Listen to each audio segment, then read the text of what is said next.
ನಮಸ್ಕಾರ. Do or die ನ್ಯೂಸ್ಗೆ ಸ್ವಾಗತ.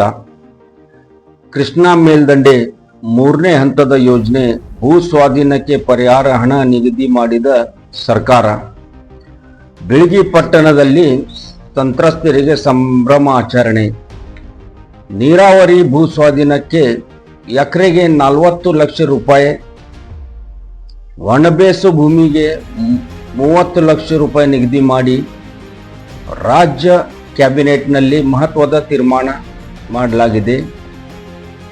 ಈ ಹಿನ್ನೆಲೆ ಬೆಳಗಿ ಪಟ್ಟಣದಲ್ಲಿ ಪಟಾಕಿ ಸಿಡಿಸಿ ಸಿಹಿ ಹಂಚಿ ಸಂಭ್ರಮ ಆಚರಣೆ ಮಾಡಲಾಯಿತು. ನಮಸ್ಕಾರ.